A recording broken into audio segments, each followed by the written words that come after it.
नमस्कार प्रिय दर्शकों, मैं हूं एस्ट्रोलॉजर रवि गुप्ता और स्वागत करता हूं आज के हमारे बहुत ही विशेष कार्यक्रम मेष लग्न और मेष राशि वाले का अप्रैल महीने का संपूर्ण मासिक राशिफल लेकर के मैं आपको बताऊंगा कि कैसा रहेगा मेष लग्न और मेष राशि वाले आपका अप्रैल का महीना, किस किस क्षेत्रों में आपको मिलेगी सफलता, साथ में ग्रहों की युति आपको किस ओर लेकर के जाने वाली है और अंतिम पड़ाव में मैं आपको विशेष उपाय भी बताऊंगा। अगर आप इस उपाय को करेंगे तो कुछ भी ग्रहों की अस्थिरताएं या परेशानियां होंगी तो उससे निश्चित तौर पे आपको मुक्ति देखने को मिलेगा। प्रिय दर्शकों, देखिए, जीवन बहुत ही सार्थक चीज है। यह इंसान का कर्म, भाग्य और पुण्य, ये तीनों चीजों से चलता है और ज्योतिष शास्त्र जो है ये मनुष्य के भाग्य को रिप्रेजेंट करता है। जितने भी राशिफल होते हैं ये सभी जो होते हैं ग्रहों के गोचर के आधार पर ही होते हैं। मतलब ग्रहों का जो परिवर्तन होता है यही निर्धारित करता है कि आपका आने वाला समय कैसा रहेगा। तो राशिफल बताने से पहले मैं आपको यह अवश्य बताना चाहूंगा कि अप्रैल के महीने में कौन कौन से ग्रहों का परिवर्तन होने वाला है, क्योंकि इस अप्रैल के महीने में जो ग्रहों का परिवर्तन होने वाला है ये सामान्य नहीं है, बहुत ज्यादा ग्रहों का परिवर्तन होने वाला है। तो सर्वप्रथम मैं देखिए आपको यह बताना चाहता हूं कि 14 अप्रैल से सूर्य जो है अभी मीन राशि के आपके द्वादश स्थान में है, यानी वैक्याधिपति हैं, वह चले जाएंगे लग्न में, जो बहुत ही शुभ और लाभकारी फल रहेगा। 14 अप्रैल से मंगल चले जाएंगे मिथुन राशि में, यानी आपके पराक्रम क्षेत्र में जाकर के पराक्रम को निश्चित तौर पर बढ़ाने का कार्य करेगा। 1 अप्रैल से लेकर के 16 अप्रैल तक बुध जो है ये अपनी नीच की राशि मीन को छोड़ करके मेष में प्रवेश कर जाएंगे। तत्पश्चात ये वृषभ की ओर भी जाएंगे, मतलब आपके लग्न को और आपके धन भाव को बढ़ाने वाला दिखता है।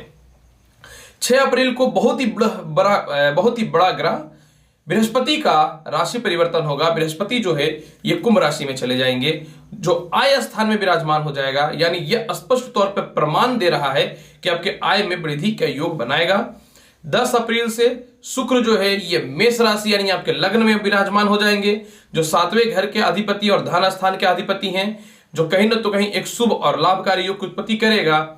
और 19 अप्रैल से जो है शुक्र उदय भी हो जाएंगे, यह भी एक लाभकारी और शुभकारी फल रहेगा। 10 अप्रैल तक जो है लक्ष्मी नारायण योग की उत्पत्ति रहेगी और 14 अप्रैल को जो है अंगारक योग से आपको मुक्ति मिल जाएगा। मतलब यह कंफर्म हो रहा है मेष लग्न और मेष राशि वाले, यह अप्रैल का महीना कुछ बड़ा परिवर्तन देखने को मिल रहा है। तो सर्वप्रथम देखिए, कर्म क्षेत्रों की अगर मैं बात करना चाहूं तो कर्म क्षेत्र के स्वामी शनि हैं, जो पूरे महीने सस योग की उत्पत्ति करके रखेगा। और 6 अप्रैल से शनि जो है अकेला हो जाएगा, बृहस्पति जब आगे बढ़ जाएंगे तो निश्चित तौर पे जो है समझ लीजिए कि नए नौकरियों के आसार प्रारंभ होंगे। नौकरियों में अगर परेशानियां या बॉस से मतभेद की स्थितियां चल रही थी उसमें कमियां देखने को मिलेंगे। नए व्यापार को बढ़ाना चाहते हैं तो उसमें सफलता के रास्तों को खोलने वाला रहेगा। और साथ में जो है एक ख्याति, एक नाम और किसी संस्था के द्वारा सम्मान की निश्चित तौर पे ये प्राप्ति करवाएगा। अगर एक रूपता शनि की ही बात मैं करना चाहूं तो जो व्यक्ति लोहे से रिलेटेड, कंस्ट्रक्शन से रिलेटेड, प्रॉपर्टी से रिलेटेड, पेट्रोलियम पदार्थ से रिलेटेड, चमड़े से रिलेटेड व्यवसाय में या फिर शराब गुटखा वगैरह से रिलेटेड कर्म क्षेत्रों में जो है, या बिल्डिंग मटेरियल से रिलेटेड कर्म क्षेत्रों में है, सरकारी ठेका वगैरह लेते हैं, तो आपके लिए पूरे महीने का हाल बहुत ही बढ़िया रहने वाला है। कहीं से भी पूरे महीने आपको परेशानी नहीं दिख रही है। अगर मैं बात करना चाहूं तो जो व्यक्ति आयुर्वेदिक काम से रिलेटेड है, मेडिकल से रिलेटेड कर्म क्षेत्रों में है, हॉस्पिटल से रिलेटेड कर्म क्षेत्रों में है, जुडिशियल से रिलेटेड कर्म क्षेत्रों में है, अध्यात्म यानी स्पिरिचुअल, शिक्षण संस्थान से रिलेटेड कर्म क्षेत्रों में है, इसके अलावा जो मसाले से रिलेटेड कर्म क्षेत्रों में है, जो विदेशों से एक्सपोर्ट इंपोर्ट का काम करते हैं और साथ में कोई बड़ा संस्था वगैरह चलाते हैं या उसका सुपरवाइजर भी हैं, तो आपके लिए मेष लग्न और मेष राशि वाले अप्रैल का महीना बहुत ही निर्णायक और सफलताकारी साबित होने वाला है, क्योंकि 6 अप्रैल से जो है इन सभी क्षेत्रों में बढ़ोतरी मिलने लगेगी, क्योंकि बृहस्पति जो है वो आय स्थान में चले जाएंगे। ये गुड न्यूज ही है और कुछ नहीं है। इसके अलावा जो भी व्यक्ति ब्यूटी प्रोडक्ट से रिलेटेड है, मीडिया से रिलेटेड है, फूडिंग से रिलेटेड कर्म क्षेत्रों में है, होटल मैनेजमेंट हो जाए या फिर फैशन डिजाइनिंग से टेक्सटाइल इंजीनियरिंग हो जाए, इसके अलावा जो भी व्यक्ति अपने जीवन में ऑनलाइन रिलेटेड कर्म क्षेत्रों में है, साथ में जो व्यक्ति सौंदर्य प्रसाधन से रिलेटेड कर्म क्षेत्रों में है, जो भी व्यक्ति होम डेकोरेशन में कह सकता हूं कि बड़े बड़े बिल्डिंग्स वगैरह की खूबसूरती को डेवलप करने के क्षेत्रों में है, आप लोगों के लिए पूरे का पूरा महीना सुपर ही नहीं अत्यधिक लाभकारी सिद्ध होने वाला रहेगा मेष लग्न और मेष राशि वाले। अब यहां पे कुछ महत्वपूर्ण तथ्यों को समझने की आवश्यकता है।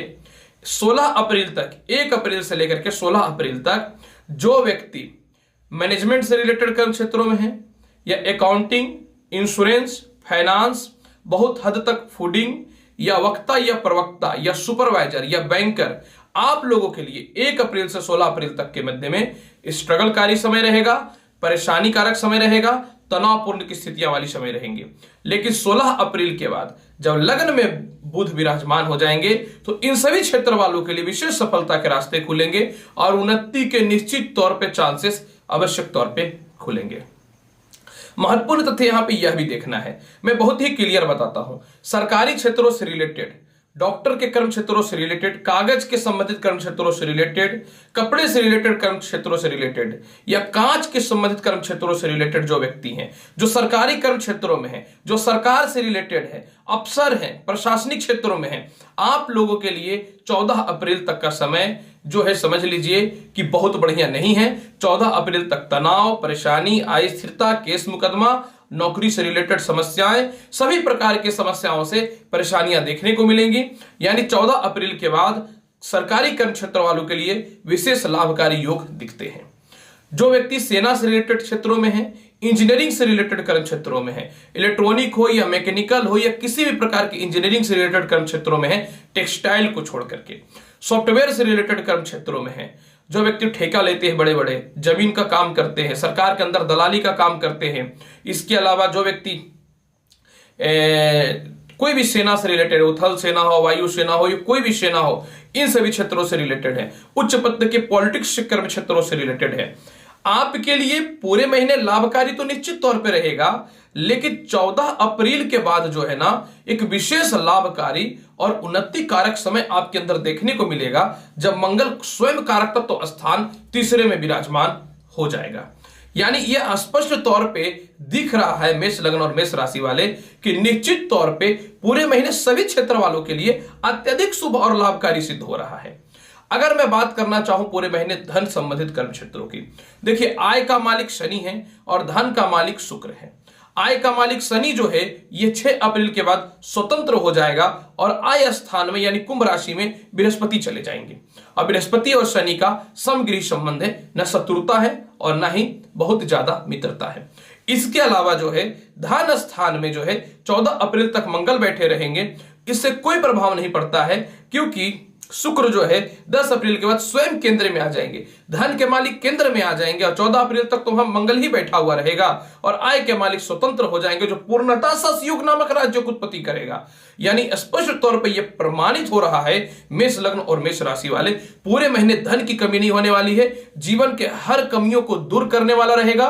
कर्ज की मुक्ति भी जो है आपके जीवन में 16 अप्रैल के बाद होनी प्रारंभ हो जाएंगी और निश्चित तौर पे जो है आपकी सभी भौतिक सुख सुविधाओं के समस्याओं का समाधान इसी समय ही प्राप्त होगा, यही अप्रैल के महीने में। इसीलिए मैं बोल रहा हूं मेष लग्न और मेष राशि वाले यह अप्रैल का महीना बहुत ही निर्णायक और बहुत ही अच्छा दिख रहा है। दांपत्य जीवन में अगर मैं बात करना चाहूं या आप नौकरी या व्यवसाय में परिवर्तन करना चाहते हैं, इसकी बात मैं करना चाहूं तो जो भी व्यक्ति नौकरी या व्यवसाय में परिवर्तन करना चाहते हैं आपके लिए 14 अप्रैल के बाद का समय बहुत ही बढ़िया रहेगा।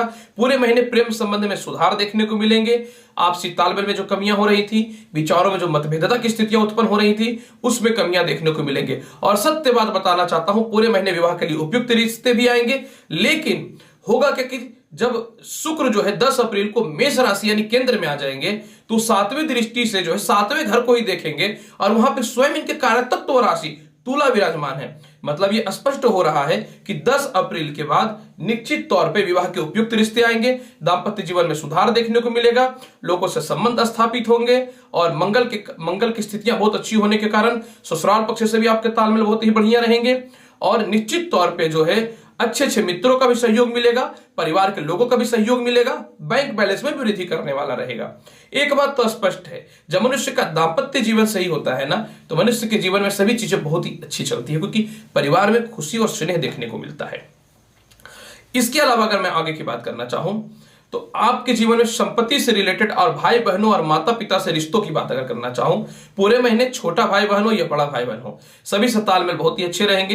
रिश्तेदारों के पास फंसे हुए पैसे या सरकार के पास फंसे हुए पैसे या फिर किसी प्रकार का प्रॉपर्टी विवाद से रिलेटेड समस्याएं पूरे महीने निश्चित तौर पर आपका सॉल्व हो जाएगा, इस पर कोई शक नहीं है।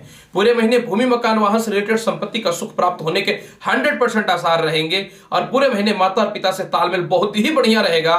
बल्कि मैं यही बोलना चाहूंगा कि 6 अप्रैल के बाद पिता तो आपके महत्वपूर्ण क्षेत्रों पे आपको सपोर्ट भी करना चालू कर देंगे।